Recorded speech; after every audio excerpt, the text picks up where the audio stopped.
2019년 10월 아프리카 자연공원에서 사진을 찍던 사진작가 요한은 충격적인 광경을 목격하게 됩니다. 다리를 다쳐 절뚝거리던 영양이 사자에게 곧장 다가가는 것이었죠. 사자는 이미 먹이를 많이 먹어 배가 부른 듯 그저 지그시 영양을 쳐다보았습니다. 사진작가 요한은 사자는 배가 불러 사냥할 생각이 없어 보였고 영양 역시 이를 느끼고 두려움 없이 사자와 같은 나무 그늘에 서 있다고 생각했습니다. 하지만 다시 생각해보니 말이 되지 않는 상황이었죠. 초식동물은 본능적으로 포식자를 두려워하기 때문입니다. 그는 포식자와 먹잇감이 이렇게 가까이 마주보고 서 있는 것이 희귀한 장면이라는 걸 깨닫고 사진을 찍기로 결심하는데요. 무슨 일이 일어날 것 같았다고 합니다. 그리고 잠시 후 영양이 몸을 틀어 사자를 등지자 사자는 약속이라도 한 듯 몸을 일으켰죠. 그리고 그저 할 일을 한다는 듯 그를 가볍게 덮쳐 목을 물었습니다. 그렇게 둘이 만난 지 5분도 되지 않아 영양의 숨통이 끊겼죠. 사진작가 요한은 7년간 야생동물의 사진을 찍어왔지만 이 사진은 특별했다고 합니다. 보통의 사냥은 끈질긴 매복과 맹추격 끝에 포식자가 먹잇감을 잡아 쓰러뜨리는 것으로 끝나지만 이번의 사자는 그런 것을 전혀 할 필요가 없었고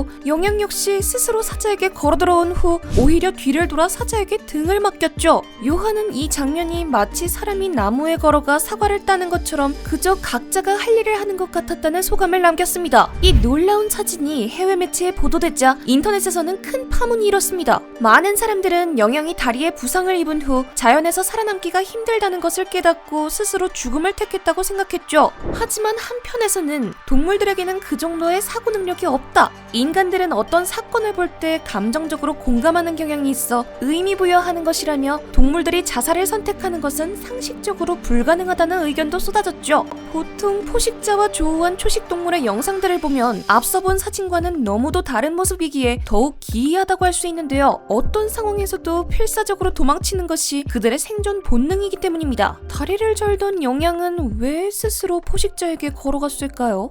유력한 가설 중 하나로 일부 전문가들은 동물들이 건강한 유전자를 남기고 종족의 번식을 돕기 위해서 자연적으로 이러한 선택을 하게 되어 있다고 주장합니다. 심각한 부상을 입거나 병에 걸린 동물은 자신이 이를 인지하면 동료를 보호하기 위해 스스로 무리에서 떨어져 나온다는 것입니다. 슈리히 대학과 스위스 연방 공과대학의 과학자들은 야생쥐를 이용해 이 가설을 검증했습니다. 연구진은 정상적인 쥐에 박테리아 세포벽 구성물질을 주사해 실제로 감염되는 것은 아니지만 마치 전염병에 걸린 듯한 증상을 느끼도록 만들었습니다. 그런데 놀랍게도 동료 쥐들은 병든 쥐를 거부하거나 무리에서 밀어내지 않았지만 병든 쥐가 능동적으로 무리에서 빠져나오는 것이었습니다. 자살의 수수께끼라는 저서를 낸 미국의 심리학자 토머스 조이너 교수는 동물들은 자살을 할 수 없다는 과거의 주장과는 달리 자연에는 자살 행위가 놀라울 만큼 만연해 있다고 주장합니다. 모든 종류의 생명체는 자기 파괴 행위를 하는데 대부분은 혈연을 보호하기 위해 즉 종족의 유전자를 보호하기 위해서라는 겁니다. 예를 들어 진딧물은 무당벌레의 위협을 받으면 자기 몸을 터뜨려 주변의 가족을 보호하며 심지어 무당벌레를 죽이기까지 해 곤충계의 자살폭탄 사례로 불립니다. 실제로 자신의 가족과 종족을 위한 희생을 위해 죽음도 마다하는 동물들의 모습은 자연에서 자주 포착되죠.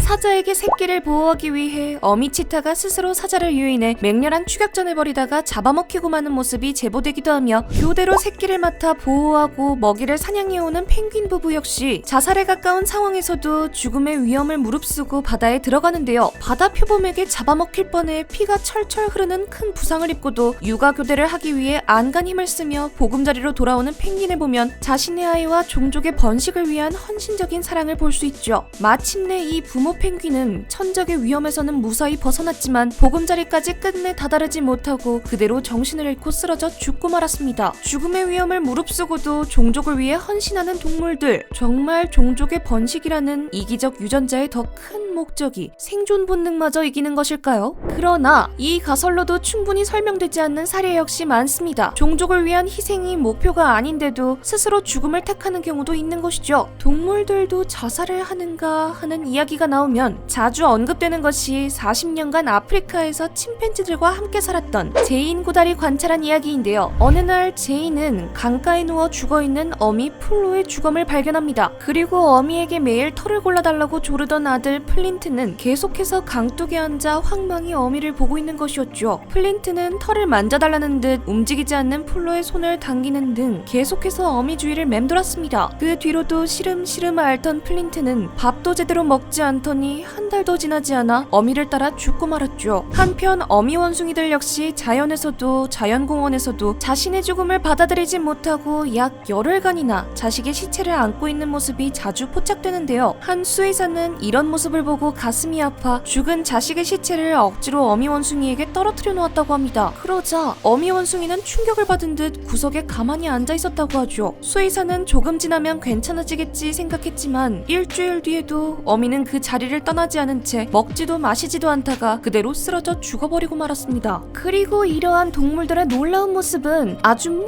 과거부터 기록이 남아있다는데요. 1845년 런던 뉴스에는 훌륭한 혈통의 검은 개가 주인을 잃은 후 강가로 뛰어들어가 자살을 시도하자 지나가던 사람들이 개를 억지로 끌어내 구해낸 일이 보도되었습니다. 그리고 당시 개는 네 다리 모두 멀쩡하며 아주 건강한 상태였다는데요. 구조되어 잠시 묶인 채 지내던 개는 안정을 찾아 다시 풀려났습니다. 그러나 놀랍게도 얼마 후 이 개가 또다시 강가로 뛰어들어가 결국 죽음을 맞았다는 소식이 빅토리안 프레스에 보도되었습니다. 심지어는 AD 2세기의 학자 클라우디스 역시 스스로 저항하지 않고 사냥당한 돌고래, 주인이 죽자 식음을 전폐하다 굶어 죽은 사냥개들과 죽은 주인의 시체 곁을 떠나지 않다가 함께 죽은 독수리 등 이유를 알 수 없는 동물들의 자살 사례 21건에 대해 남긴 기록이 있습니다. 과거에도 현재에도 인간들이 완벽하게 설명할 수 없는 동물들의 행동은 곳곳에서 발견됩니다. 정말 동물들에게도 인간처럼 상실감과 우울감 같은 깊은 감정이 있는 걸까요? 아니면 종족의 번식을 위한 자연의 치밀한 설계인 걸까요? 여러분은 어떻게 생각하시나요? 지금까지 생생지식정보였습니다. 감사합니다.